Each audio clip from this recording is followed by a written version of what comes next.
si JD. Good picture si JD kung ano may ginagawa. Hi there. Welcome again to another episode of our Adventist Asia Podcast.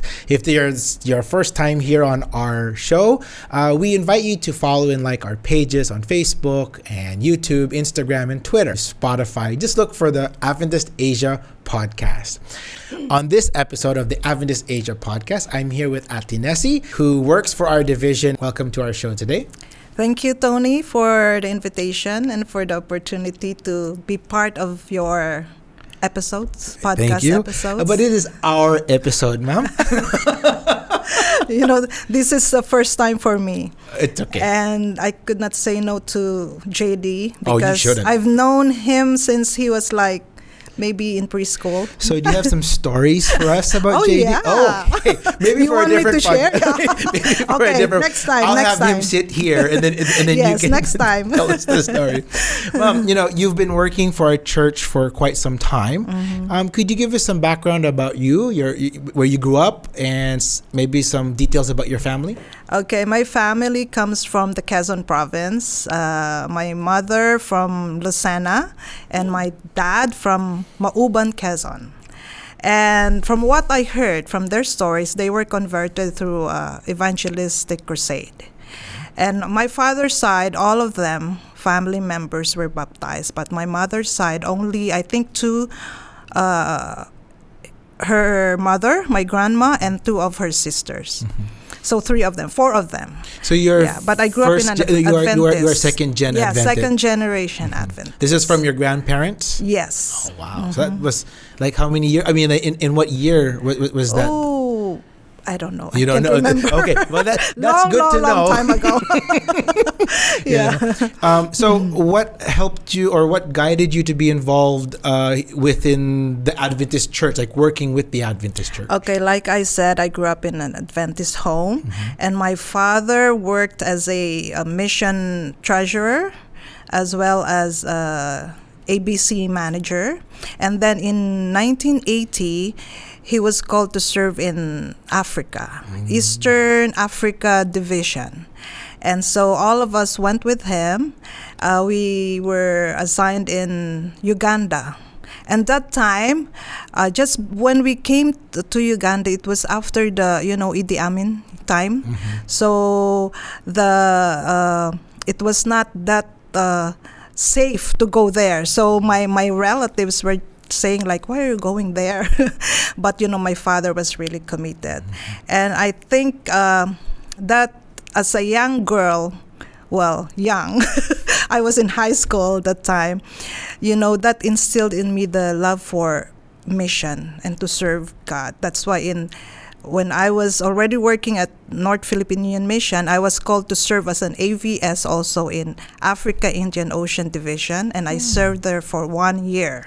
So you went back twice. I mean, you were part of the African continent twice. Yes. Interesting. And my father, he passed away suddenly after 4 years of serving in Africa and Uganda, and he's buried there. His body is there now, waiting for Jesus' return. Wow. Yes. Was that something linked to like health or? Yes. I see. Health, okay. yeah. But what happened next, Mom? You and your whole family had to move back? Yes, we came back to the Philippines. Yes. You worked at the North Philippine Union Mission. And how did you get involved with Southern Asia Pacific Division?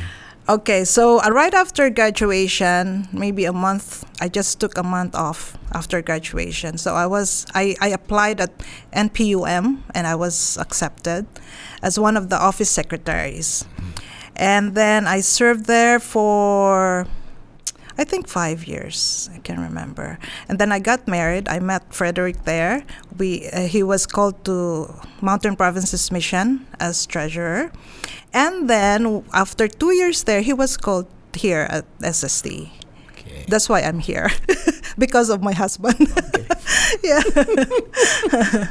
Yeah, but I was also given a responsibility as secretary for the education department of SST, and I served for 5 years.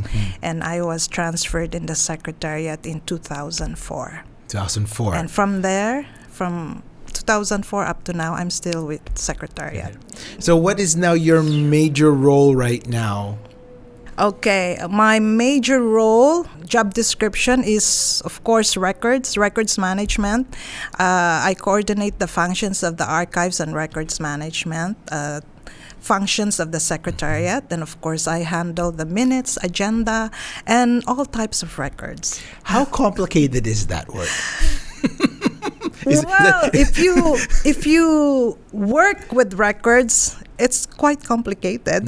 Yeah. But if you don't, you'll just, it's just something, you work with papers and all that. But actually, when you're doing it, it's quite, not really complicated, but it's something that you should know how important records are, especially in our church history. Yeah. And I'm pretty sure, even though as you're working with all these data, papers and stuff, there's a system to this. Yes. Right? There's a system. Yes. The secretaries have a special training and... Yes.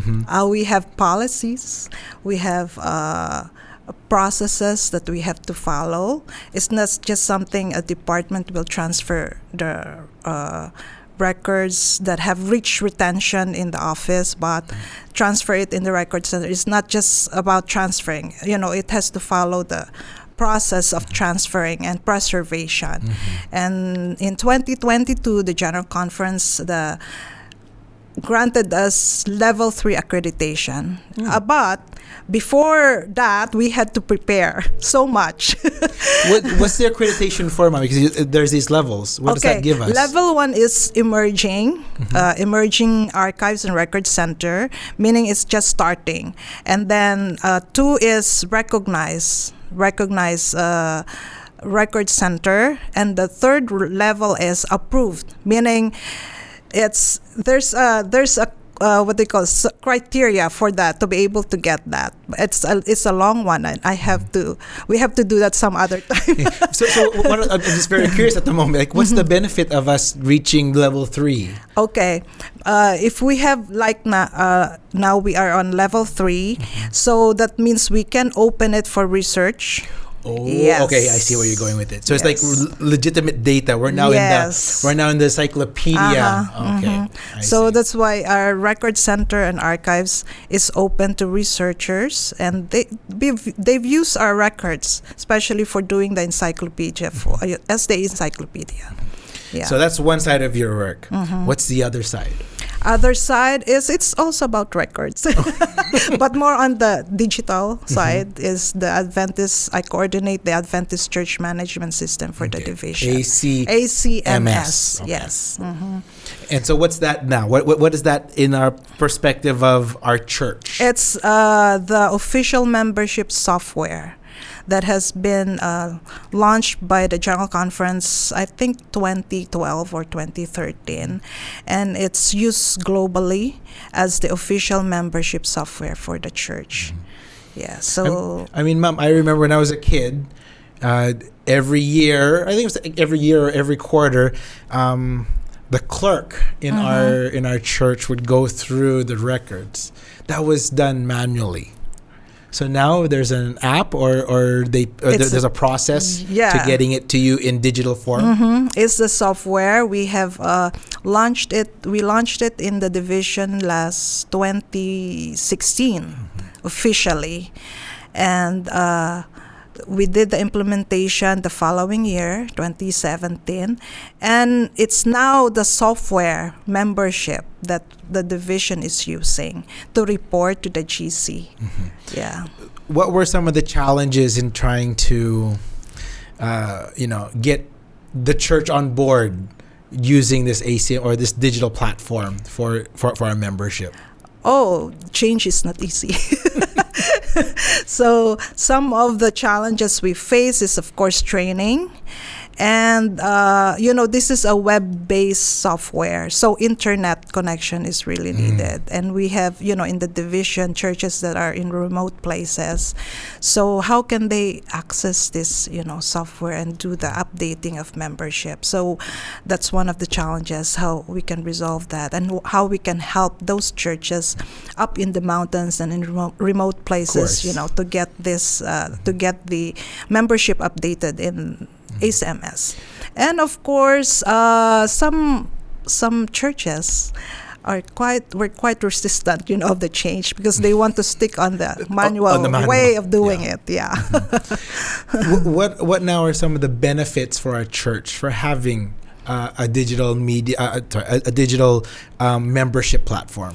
Okay, first let me share with you why the GC came up with this. In 2012, the GC saw the need for a membership software just to be used globally because the divisions, different divisions have their own. Even SSD, the division that time, was using a software called SAM's membership software, something like that. But it was only just maybe 2 or 3 unions that were using it. It was not actually recognized by the division that time. And so in 2012, the GC saw the need to have one, and they put together a team led by the late Andrew Contraff, and they went around the different divisions, and evaluated the membership software, and I think 10 membership software, and one of those was the one that some of the unions in our division was using. And then finally they came up with a recommendation, which is a software that is in line with the church working policy and church manual. And of course, the most important thing is it was focused on mission. And it's the software developed by the South American division, which is ACMS. Yes. What are some of the or what were the things that you've seen by looking at the statistics in real time? In our strategic plan that we developed, this quinquennium, we saw the report, official report sent to the GC, plus the ACMS one, we implemented it, and some of the unions started using it. There was a disparity, between the membership and the attendance, because we also collect attendance data for every second and seventh Sabbath. Okay. Supposed to be the attendance should be more, right, than membership. Yeah. But in the report, it's the other way around. Attendance is lower than membership. So that means it's something to be concerned about, yes. right? And so with this ACMS, if the clerk will encode or enter the membership, like for example, they have a baptism on a certain Sabbath and they enter it on that Sabbath. It's real time. The membership statistics. In 2023, the division voted to use ACMS data starting first quarter of 2024. Whatever they have there in ACMS, that's what they will report to the GC. Okay. And I think we achieved that. Okay, good. And we are now, 95%. Really? Yes, 95% compared Amazing. to what was reported before, right? Of course, there were some unions who made adjustments because they said that what they have in ACMS that's what they have. There's nothing more to enter. And so they had to make some adjustments. So that's one thing, whatever you have in ACMS, that's the real thing. Yeah. You get an accurate statistics, real-time membership statistics, and faster transfer, membership transfer. Wow. Yeah. Was there a difference before starting ACMS, the let's say membership number, or the amount that we had? I think we're at 1.8 now, or 1.9? 1.5. 1.5. Something like that. Yeah, somewhere there. Did the numbers change when we moved over to ACMS? Oh, yes. Okay. It did. One of the unions, when they took it, seriously, using ACMS data, their membership dropped by half. Really? Just think. But that is not something to be, there's nothing wrong with that. I mean, at least they are being honest, right? Yes, yeah. So, but they are catching up now with baptisms. Yeah. So yeah, there is a difference comparing to what Yeah. was before. I mean, of course, like you said, but we're not Yes. trying to embarrass a union or a group of people. It's just seeing how the numbers Yes. are in reality. You mentioned earlier, Mom, that ACMS is, you have a goal or you have a KPI there for mission. What is that mission strategy that's attached to ACMS? Okay. So when we do training for ACMS, for church clerks, we make it a point to encourage them to do a redemptive membership review. Before it was called membership audit. Because when you hear about the word audit, it's something like you have to clean up something or your records, But this one is not that. It's not only cleaning up your records or, separating the inactive and active members. This is more like you have to see the members who are actually not coming to the church anymore, and those who are missing or attending other churches. Yes. And with that in mind, the clerk should have a concern for those people. Correct. And when we do a redemptive membership review, it takes about a year before we can present the final list to the church during business meeting. Just think a year. Yeah. Because you have to look for those members who Call are them missing. Or try to communicate with them. Or communicate to those who are attending other Adventist churches to encourage them to transfer. Yeah. Yes, and especially to improve nurturing and discipleship in the church. I think that's what we are missing in our church. And I think having that live statistics helps our small groups or our care groups with our pastors to see who needs that additional attention. Yes. Right? Because in ACMS there are features where you can see, like the church clerk, that's the work of the church clerk. It's not, the church clerk should not just be listing, but when she lists or updates the record, there should be a love or concern for those who are not attending church anymore. And when she puts those names in the in that list called whereabouts unknown, she should work together with the elders and pastor to make a visit to these members who are, we call missing, but actually in ACMS they are called absent. Absent. Yes. Okay. So and then we also have a feature where we categorize the members, like those who are attending regularly, attending other Adventist churches, homebound, or the elderly. Yeah. So once those are categorized, then the church officer should make an effort, to visit those members and also to have a program on nurturing and discipleship. Yeah, true. Yeah. How about in the aspect of being the devil's advocate? How secure is our information there? I mean, it's like, maybe in some parts of the world it might not be good if that information leaked. I think that's one of the things why the GC voted to have that membership software from South America, because of its security. Secured information. Yeah. Actually, the technical aspect of it's in the division, South American division is in full control of it. We can't do anything about, But like on our side, Mom, like if I was a local clerk and I have access to the website, I can only see my information. I can't see somebody else's church. Oh, you mean the member? Yeah. Oh, the clerk? The clerk, yes. Yes, only the church where she's a member, only the local church. And even the pastor, actually only the local church clerk is authorized to update. That's good. To enter information in ACMS. Even the pastor, it's only he can only read but cannot make any changes. Yes, it's good. Yes. I'm glad to see there's forms of security and privacy at each level, and that's good. So as a church, where do you now see this help? I think you touched on it a little bit on terms of mission, but you being active in church at your local church, how do you see ACMS affecting the whole life of the local church?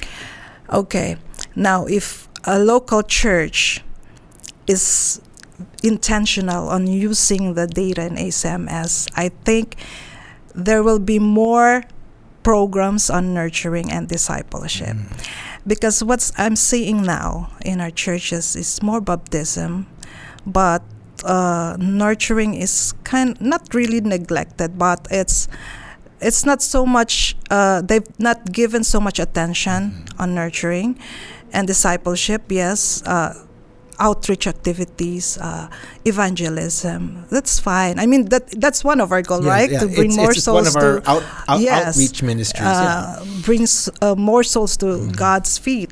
But how do we keep them in church? So with this program, with this membership software, the pastor and the church officers will be able to see how many are going out because of lack of pastoral care, nurturing. Yes, so I think that's one of the things that that this membership software will do for our church nurturing program. Yes, I kind of see now the importance. I mean, it's not just maybe for someone when I was younger, it's just more like an attendance, like I'm there for this. Yes. But looking at a strategic point of view, this app or the ACMS platform provides us now the information that allows us to strategically use our ministries and also allows us to benchmark, I mean, within the local church, benchmark, how many baptisms we have and how many people may, what was the word? Not missing. You had a different word there. Not absent. Absent. Yeah, the people who are our brethren who are absent.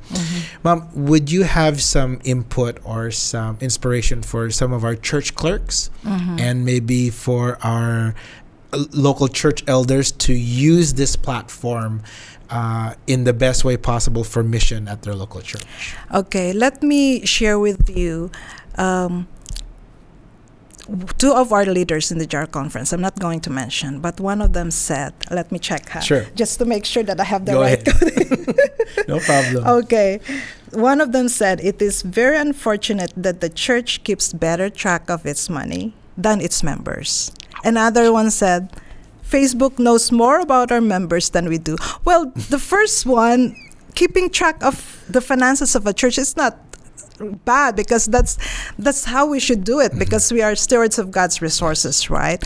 But there are times, well, not times, but in reality, the church tends to how can I say, not neglect, but not so much focus on the pastoral care, nurturing of our church members. Even Tony, as workers of the church, we need pastoral care, yes, right? But ever since I was a little kid, I cannot remember that a pastor visited our church. I mean, our home.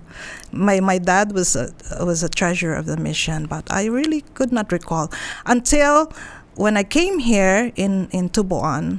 And I remember one of our pastors, he was the only one who really came to visit us at home. And I remember the late Pastor Golfan said that this pastor came to his office, prayed for him, and he just appreciated what he did. Because as church workers, we also need, pastoral care. Because we also go through the same struggles that, other church members go through, right? And I think that's what this program or this initiative of having a membership software could do to improve pastoral care and also identify evangelistic needs, and also providing not only accurate but real-time membership statistics. And I do appreciate the work that our church clerks are doing. Even the senior citizen church clerks, they are very eager to learn this software when I do training. There was one I think he was about 70 plus, but he brought his laptop and he was very eager to learn how that software is going to help his church. And they're not being paid, these church clerks, but they are very eager to learn, to contribute to the improvement of the records of the church. Yes. So I really praise God when I do training and I see these church clerks volunteering their time. I'm inspired and encouraged to also do my best, give my best for God's work. That's good. Well, at the Necy, it's been a great time. I think we'll have to follow up with another podcast because I think we'll dig deeper into the records of our church, because I think with the ACMS, it gives us what's happening right now. And I think maybe in a future talk together, we could talk about what our records say about our past, like lessons and maybe things like that. Because I know that like individuals like you, Pastor Brian Tolentino, you guys have this rich history, a knowledge of our history that can help us be gain this pride of being a Seventh-day Adventist. And just like you were saying, for our church clerks who are doing this, with a passion because they know it's going to help the future of their church, we're very proud to have people like them being part of our praise church. The Lord. Yes, praise So thank God. you so much for being with me today. And then next time we'll have another chit-chat. Thank you. So thank you guys for tuning in to another podcast of the Adventist Asia Podcast. I just said that twice in a row. But if you have not yet followed our Facebook, our Instagram, and Twitter, we ask you do. And of course, you can head over to our YouTube and Spotify and follow up on our previous podcasts that tell you more about the Adventist Church here in the Southern Asia Pacific region. Till next time, God bless.